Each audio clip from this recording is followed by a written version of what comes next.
지금부터 100여 년 전에 아프리카로 떠나는 미국의 선교사들이 짐을 꾸리는데 짐을 어디다 쌌냐면 자신이 죽으면 들어갈 관에다가 짐을 쌌대요.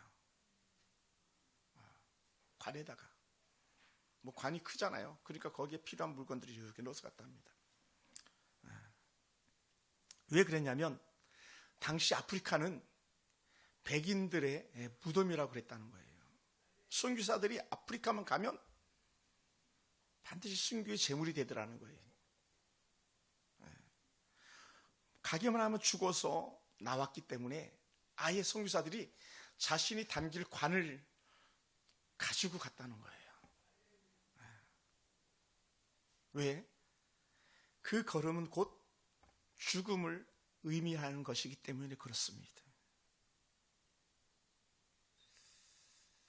그들은 조금도 죽음조차도 두렵지 않았던 그런 발걸음들이었던 것이죠.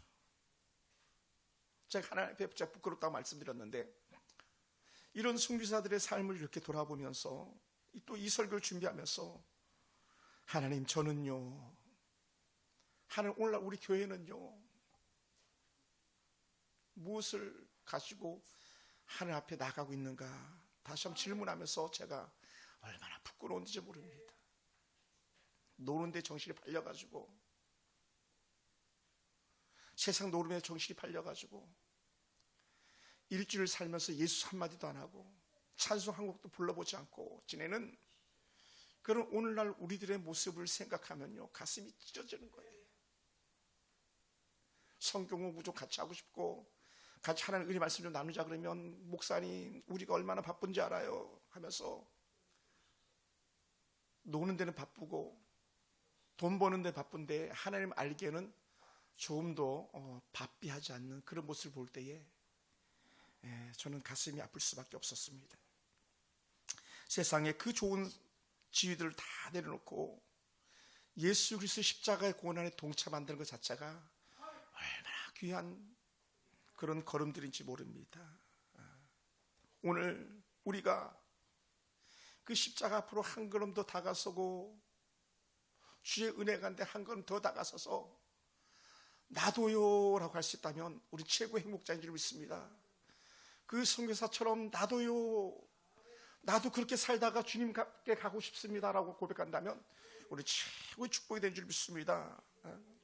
오늘 그런 자리에 관을 싸들고 가는 그 선교사들처럼 우리 주님은 십자가를 지고 가셔야 될 그 길을 가고 계시는 거거든요. 사람들은요 습관처럼 예수님이 어디서 기도하는지를 알고 계셨어요. 습관처럼 어디 겟세마네 동산에 그날 밤도 겟세마네 동산에서 기도하시는 예수님을 배반자 가룟 유다는 알고 있었던 것이죠. 그러니 군병들과 제사장들과 바리새인과 서기관들과 예수님과 적재되었던 사람들 데리고 예수님을 잡으러 왔던 그런 곳이 오늘 우리가 읽었던 본문의 현장 속에서 이어지는 내용들입니다. 사랑하는 성도 여러분, 예수님은요 겟세마네 동산에서 잡히신 후에 그 당시에 최고의 영적 지도자라고 말하는 대제사장 안나스의 손에서 신문을 받으시고 밤새도록 고통을 당하시고 새벽에 빌라도에게 넘겨지는 그런 모습을 우리가 본문을 통해서 읽었습니다. 여러분 유대인들이요 예수를 빌라도에 넘겨주면서 그들은 빌라도의 관정, 다른 말로 요즘으로 하면 정부 청사 아니면 법원 이런 걸 우리가 생각해도 틀리지 않습니다. 거기에 들어가지 않습니다. 너희들 들어와 했더니 안 들어갑니다. 왜 그러냐? 우리 유월절 음식을 먹기 위해서 몸을 더럽혀서는 안 된다. 우리 이방인들과 함께 해서는 안 된다. 그런 고백을 하고 있어요. 얼마나 이 대제사장과 서기관과 바리새인들이 위선잔치를 갖다가 우리 보고 있는 거예요. 위선자.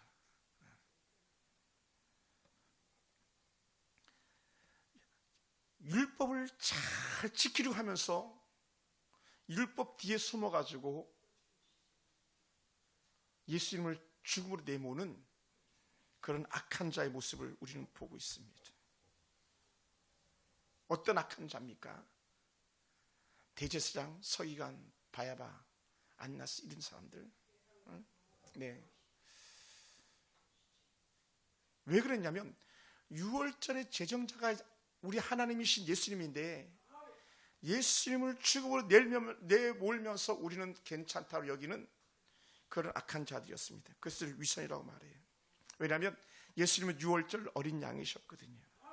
인류의 죄를 단번에 씻는 그 속죄 제물로 오셨음에도 불구하고 사람들은 그를 죽음으로 내몰았습니다. 인간의 악한 꾀, 돈 몇 냥 때문에 우리가 주의를 빼앗아버리고 하나님들의 은을 빼앗아버리고 살아가는 그 모습을 이 제사장들과 주변에 있는 사람들이 그렇게 했던 것이죠. 그런데 하나님은 그들의 악한 꾀를 통해서도 여전히 뭘 꿈꾸고 계시냐면 그들을 사랑하고 계셨다고 하는 은혜를 갖다가 보여주고 계시는 거예요. 인간은 한없이 악한데 그럼에도 불구하고 그 악한 사람들의 꾀를 통해서, 나쁘게 말하면 가룟 유다 같은 그런 정말 나쁜 놈을 통해서도 하나님은 일하고 계시더라는 거예요. 여러분, 좋은 의미에 쓰임받는 사람도 있습니다만 반대로 아주 악의 도구로 쓰임받는 사람들도 있습니다. 가룟 유다와 같은 그런 사람들이었고 대제사장 안나스와 같은 그런 사람이었던 거죠. 그런 주님께서 사람들에게 죄를 뒤집었었는데 어떤 죄를 뒤집었었습니까? 예수님의 제목은 이거였어요. 신성모독죄다. 다른 말로 하면 하나님을 함부로 말했다. 하나님을 함부로 말했다.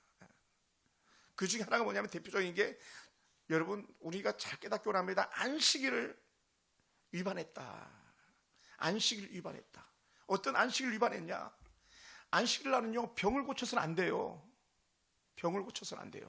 왜? 병을 고치는 건 일이 되기 때문에. 그런데 예수님께서는 안식일 날 손 마른 자의 병을 고쳐주었거든요. 손을 쓰지 못하는데 병을 고쳐준 거예요. 예수님 만났더니 이 손이 다 나와버린 거예요. 사람들이 깜짝 놀란 거예요.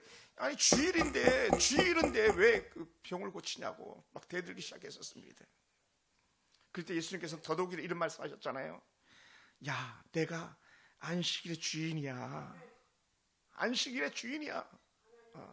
마태복음 22장 8절에서 하셨던 말씀이에요. 안식일의 주인이 나다라고 그렇게 말씀하셨어요.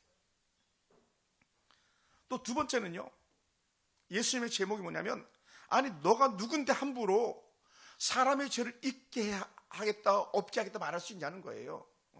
죄의 용서는 오직 하나님만 하실 수 있는데 네가 뭔데 사람들의 죄 사함을 받았다고 하는 그런 말을 하느냐는 거예요. 왜냐하면 예수님께서 사람들의 병을 고쳐주시고 하셨던 말씀이 뭐냐면 내 죄 사함을 받았느리라 한 거예요.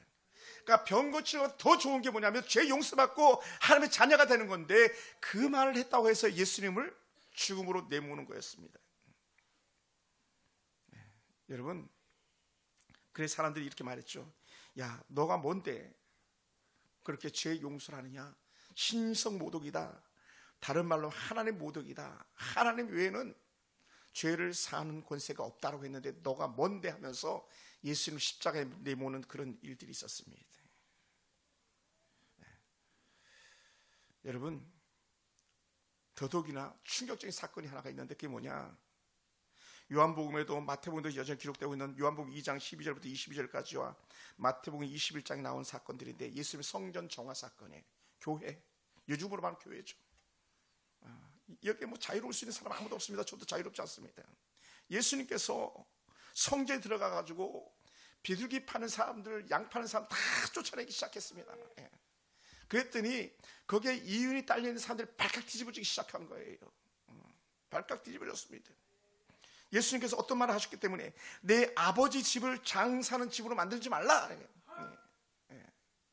여기에 사람들이 이득금을 취해야 되는데, 성전 동전 바꿔주는 것 이득 취해야 되는데, 양 파는 것 이득 취해야 되는데 그걸 못하게 하니까요 이 발칵 뒤집어져 가지고, 여러분 돈 빼앗아 보세요. 사람들은 눈이 뒤집히잖아요. 그리고 예수님을 죽이기로 그들이 결의하죠. 사랑하는 성도 여러분, 결정적으로 이들이 법의 빌미를 다 잡는데 그게 중에 하나가 뭐냐면, 야, 로마 황제에게 세금을 바치는 게 옳습니까? 옳지 않습니까? 이 말을 하는 거예요. 세금을 내는 게 옳으냐 옳지 않냐. 아주 간사한 그런 질문이었어요.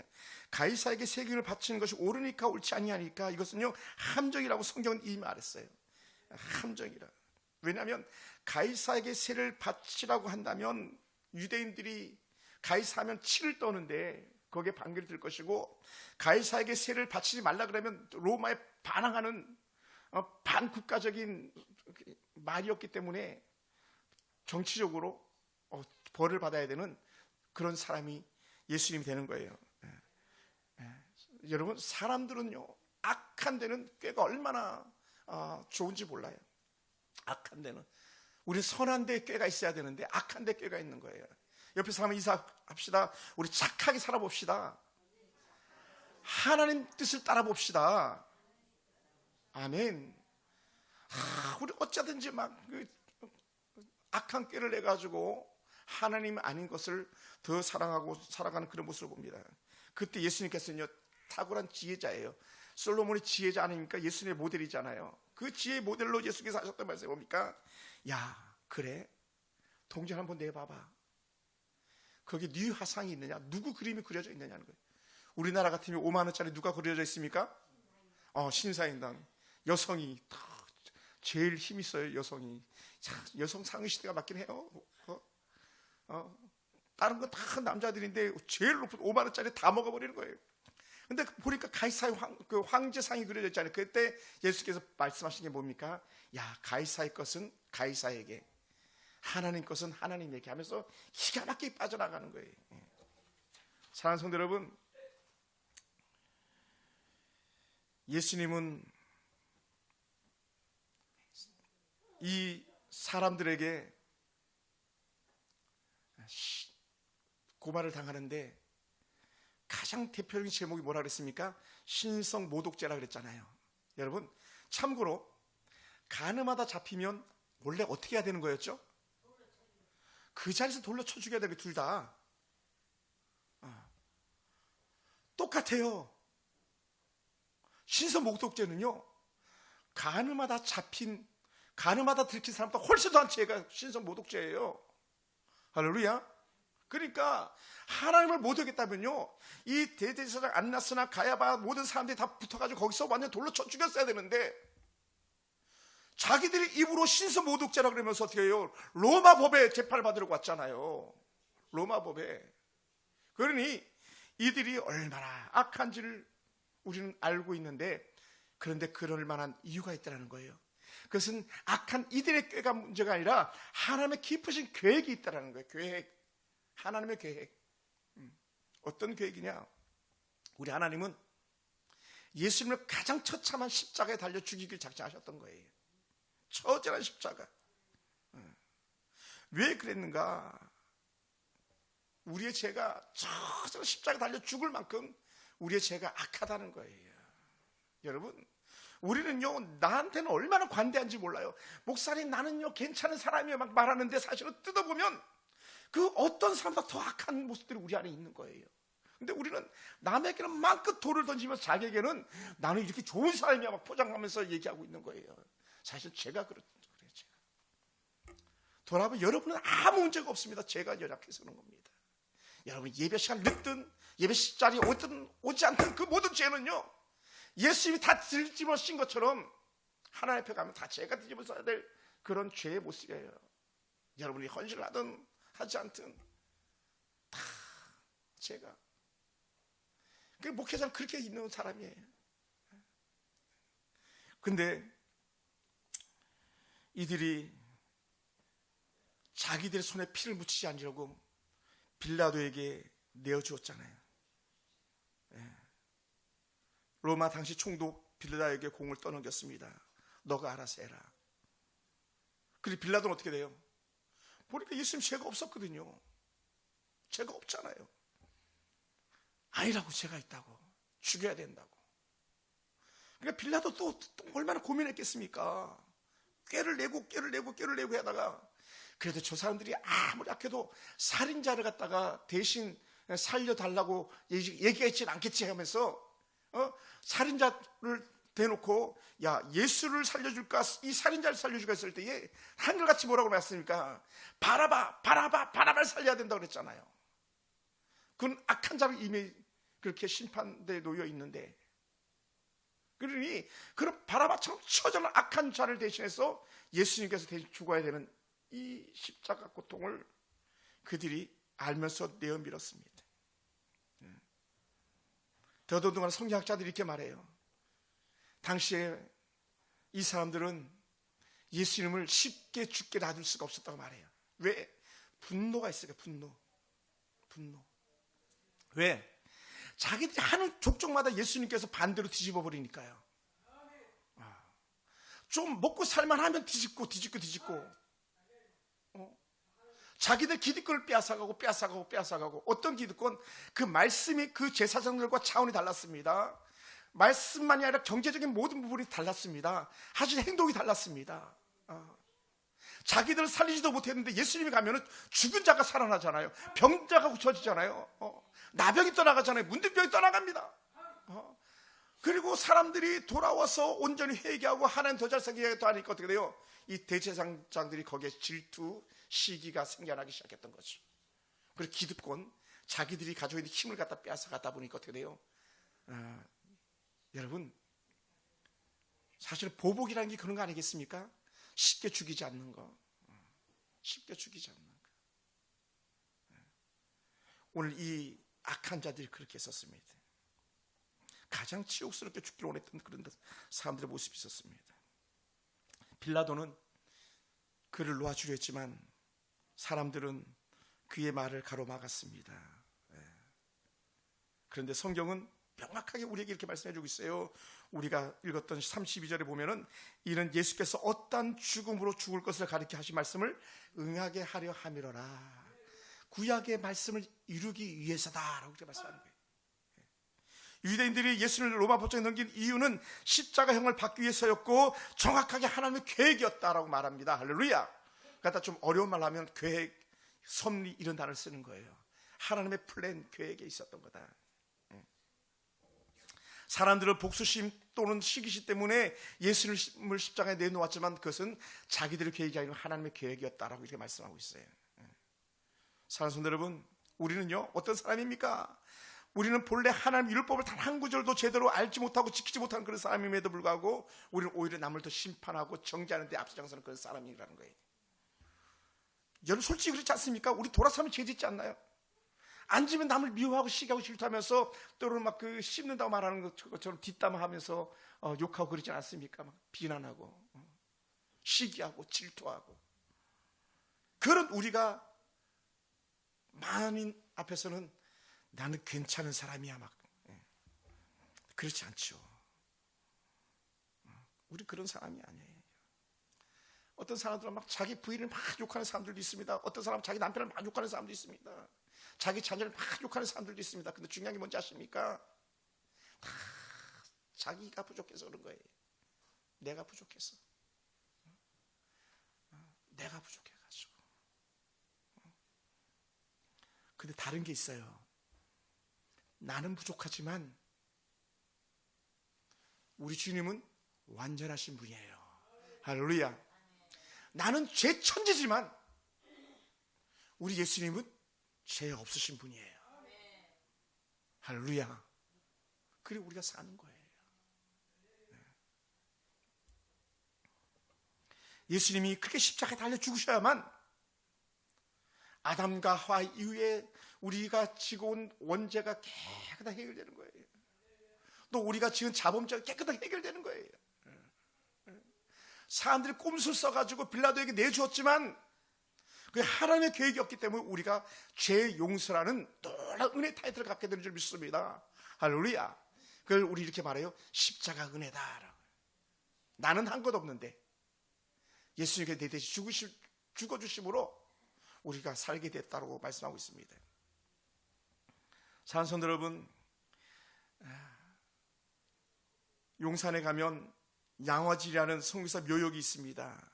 거기에 루비 캔들이라는 그런 젊은 여성 교사가 잠들어 있는데 25살 꽃다운 나이에 제대로 이름도 몰랐던 조선 땅을 밟은 지 불과 9달 만에 이 캔드릭이 죽습니다.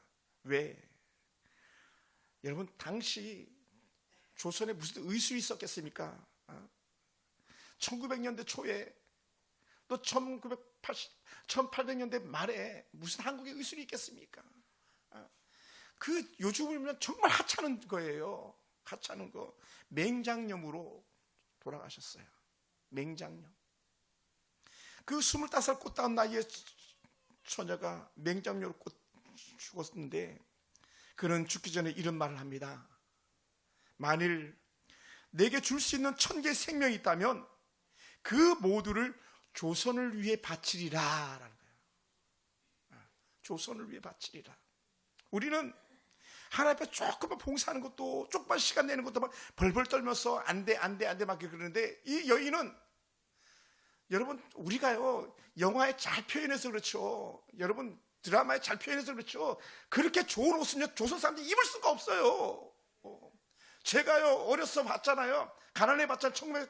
전 64년생이니까 겨울에는 얼마나 추웠습니까? 손을 항상 이렇게 동상 걸려가지고 그런 조선에 와가지고 이 조선을 위해 살겠다 고백했던 여인들이 있었기 때문에 선교사들이 있었기 때문에 오늘 이 시대에 우리가 있는 거예요. 할렐루야. 그게 다름이에요. 그게 여러분 그가 불과 9개월밖에는 이곳에 발을 딛지 못했지만 그는 실패한 인생이 아니었습니다. 왜요?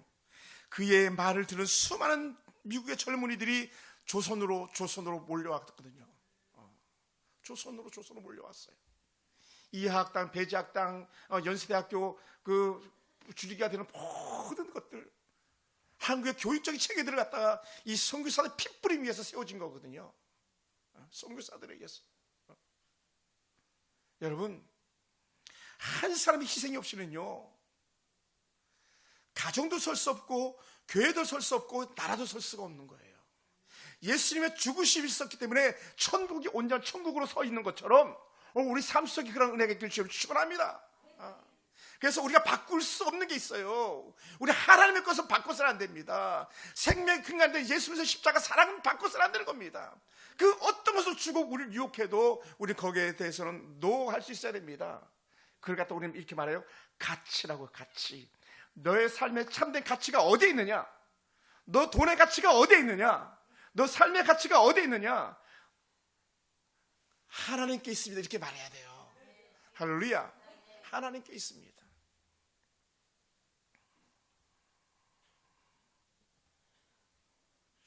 빌라도와 군중들은요 예수님을 죽이면 진리가 사라질 줄 알았을 거예요. 근데 하나님은 그의 죽음을 통해서, 다시 말하면 예수 그리스도의 십자가 달려 죽으심을 통해서 온 열방의 생명의 꽃을 피우기 시작한 줄 믿습니다. 할렐루야. 놀라운 은혜죠. 요란데 말씀입니다마는 선교사님이 현재 사역하고 있는 그 현장에 제가 선교사님 가시기 전에 이미 먼저 가본 적이 있었습니다. 그곳에 학교를 하던 선교사님 부부가 있었는데 그 선교사님 사모님이 암이 걸려가지고 도저히 사역할 수 없어서 철수에서 포항으로 오셨던 거예요. 여러분 원고에 없는 말씀입니다만은 우리 선교사님 그걸 알면서도 거기를 가신 거예요.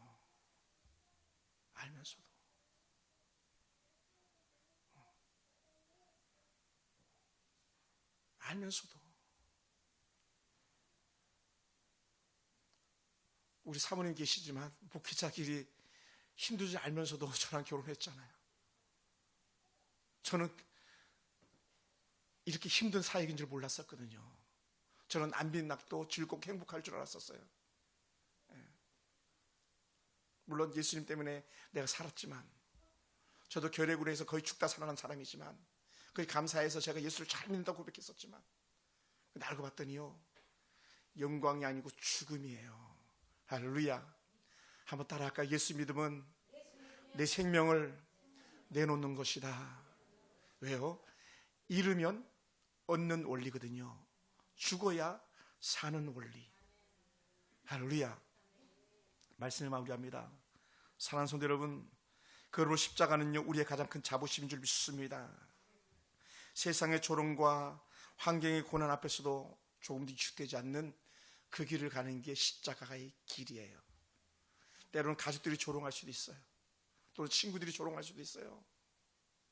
도매금에 팔아넘기듯이 우리를 세상에 팔아넘기듯이 우리를 함부로 대할 수도 있습니다. 그럼에도 불구하고 우리는 그 은혜 십자가 때문에 한 걸음 또 다른 한 걸음을 내딛는 거예요. 어둠이 짙으면 짙을수록 하나님의 사랑은 더 뚜렷이 빛을 발하는 줄 믿습니다. 여러분 꼭 기억하세요. 예수님의 십자가는요 실패한 것이 아닙니다. 가장 멋진 승리예요. 루비 캔도릭이 불과 9개월 만에 이 땅에서 죽어졌지만 그는 실패하는 인생이 아니라 가장 찬란히 빛나는 인생이었던 것처럼 오늘 저와 여러분의 삶이 그럴 줄 믿습니다. 우리의 삶의 고난도 마찬가지입니다. 어떤 고난 속에서 우리가 주를 생각한다면 죽어도 행복한 그런 삶인 줄 믿습니다. 그걸 우리는 새롭게 마음을 작정해야 됩니다. 세상에 부를 자랑하는 것이 아니라, 세상에 넘쳐나는 지식을 자랑하는 것이 아니라 예수를 자랑할 수 있는 사람, 십자가를 자랑할 수 있는 사람, 그 사람이 저와 여러분 되기를 원합니다. 그래서 오늘 이 자리에 함께하는 모든 성도들은 한 분도 예외 없이 한 분 따라 합시다. 우리는 같이 천국 갑니다. 아멘. 다 천국에서 만날 사람이에요. 지금 옥계에 계신 우리 김장수 사님 가족들 다 천국에서 만날 사람, 오늘 어머니 뵈러 간 우리 조계수 사님 천국에서 만날 사람, 우리 그 햄버거 싸고 있을 우리 장한울 통화도 안 되지만 우리 장한도 여전히 천국 갈 사람, 다 천국 갈 사람이에요. 천국에서 만날 우리가 가장 행복한 삶으로 열매 맺어가기 주님으로 축원합니다. 기도하겠습니다.